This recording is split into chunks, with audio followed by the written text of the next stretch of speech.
Hey guys, Dr. Justin Marcagiani here. Today we're going to be talking about high humidity in your home. Is it causing mold illness and or mycotoxin and mold overgrowth in your home? We're going to dive into that topic here today. Before we do, please smash the like button. Really helps. Love to see your comments down below. So when we see mold come into our homes, right, we have acute means, which mold's coming in because there's a crack in the foundation and water's coming into the basement. Basements tend to be higher humidity. So once you have an area of the home that's chronically above, let's say 50, 55% humidity, that's a problem. That's a recipe for mold. Mold needs three things to grow. Oxygen, well, that's a given.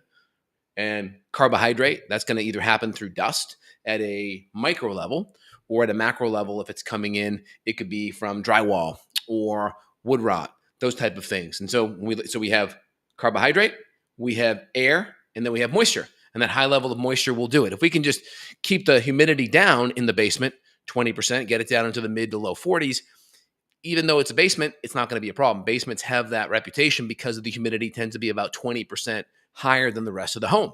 So by just something like a dehumidifier, it makes a huge difference. So when we talk about the acute reasons, we have crack in the foundation, we have a pipe bursting, we have a small leak behind the wall. Usually after a period of time, usually a few days, you're going to see either the drywall getting soft, and you can just put your finger through it. You'll see bubbling in the drywall or the paint. You'll see a water stain in the ceiling, or you'll see just pooling water on the ground. It's going to be quite apparent if it's any bit of water there. You're going to be able to see remnants of it. So you can go and fix it. You can get someone to remediate it. Again, through remediation, you figure out where the leak is, you knock it out, and then you remediate. So with remediation, the big thing is circulation and dehumidifiers. That's going to help dry that out.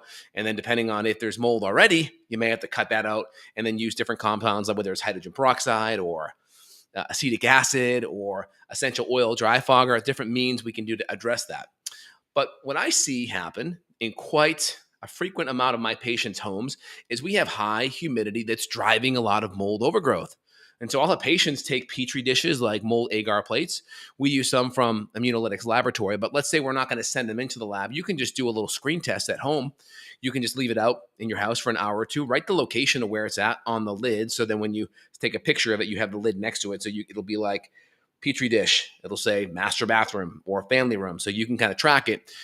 So you open them up for about 1 to 2 hours, close them, put them somewhere for about 4 days, then snap your pictures. And if we see 5 or more spores, little polka dot spores, that could be a problem. And so that's our first starting point to assess. So anytime we see 5 or more, that could be a problem because essentially mycotoxins are the off-gassing. They're the farts of mold. And so when we see mold, we know mycotoxins are not far behind. And so one of the easiest ways that you're going to get mycotoxins or mold overgrowth is high humidity. So a couple things you can do: get a humidity or a moisture meter, probably a humidity meter. There's moisture meters, which you can take and you can put it up against drywall or baseboard or wood. And you just click, typically it'll allow you to tab over and you just say what the contact material is, because drywall is going to be different than hardwood, which will be different than, let's say, softwood like pine or baseboard or crown molding. And so then you can touch it up against the wall and that gives you a reading. That's super helpful because one, it'll tell you if something is on the more moist side. And then number two, if you get something wet, guess what? What feels dry to the finger, to the touch, may take 2 or 3 more days after that to really get the moisture out. So when you're remediating, your kids spill some water on the hardwood floor, it starts to buckle. A day or two later, you're like, hey, look, it's starting to get dry, right? But then you put the moisture meter on it and it's like 15%. Well, hardwood should be probably around 10, 11. A couple more days to go, right? So it's nice to have that as a tool, especially if you want to look at areas that you are concerned about. It just gives you a way to subtly look at it. Now, moisture meter, I should say humidity meter, this is different. Now we're looking at humidity in the air. You can move it room to room, and so it'll give you the high and low for the day. I'll put the one down below here that I personally have in the description links. That I personally have. And so that's a good one because it'll give you the temperature high and low for the day as well as the humidity high and low for the day. I like that because if you're having chronically high humidity above 50%, that could be problematic, especially if you have allergies. So I mentioned the big 3 things that mold needs to grow. Air, that's a given for the most part. The next thing is going to be carbohydrate. So carbohydrate can be from acute things like wood and drywall if water's running down the wall, or it could just be from dust in the air because dust is essentially going to be carbohydrate, right? And so a good air filter will decrease that. So an air filter, HEPA quality filter, maybe with an activated charcoal pre-filter, will help decrease some of that. You'll never get all of it, but you'll get a large chunk. And the last thing is, so we have air, we have carbohydrate, fuel source, and then we have water, moisture. Technically, if you have water in a if you had take water and you put it in a sanitary bucket, right?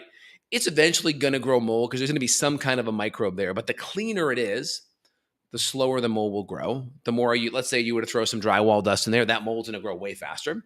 At the same standpoint, if we have the moisture levels really, really low and there's no water in there, you need water. Water is that fertilizer for mold to grow. So it's essential. The easiest thing we can do is keep the humidity lower. Basements are notorious. Most people have already caught on to the fact that, my basement smells a little funky. I'm going to put a dehumidifier in there. I'll put one with a drain hose on it and I'll leave it in the drain. So it'll just be constantly emptying all day long. And then magically my basement smells better. Yeah, that's true. Now, those molds and mildew can actually move from the basement upstairs. So unless you have a vapor barrier, you're going to have mold from the basement upstairs. So first thing is look at your basement. I'm going to put the dehumidifier I like the Medea Cube. It's an excellent one.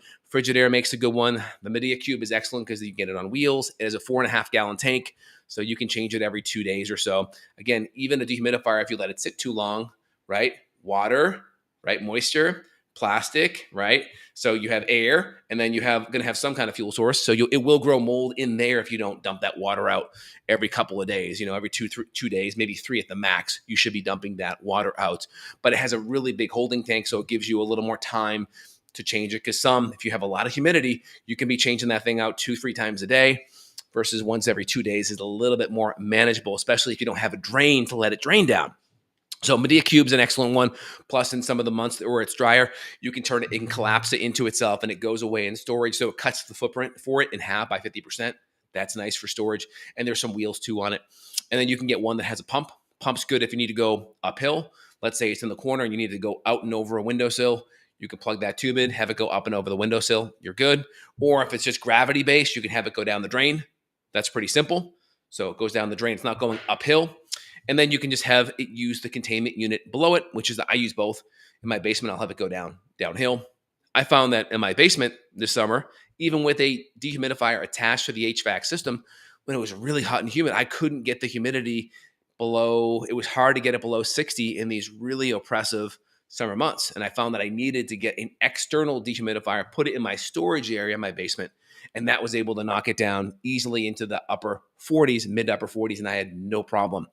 And so that's me with a HVAC system and a dehumidifier attached to it. And that dehumidifier was rated for 5,500 square feet. My basement isn't that big. And so it still was struggled. And so that's with AC, with a dehumidifier. I needed to add an external dehumidifier.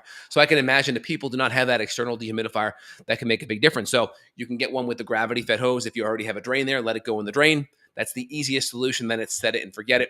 Plus, the Medea has a good app where you can toggle it, adjust the setting, go high or low. And you can just say, hey, I have one in my bathroom too. I'll say anything above 45% trigger on. And I do that just to decrease mildew in the shower. Because if that water sits around, obviously a fan will help kind of pull that out.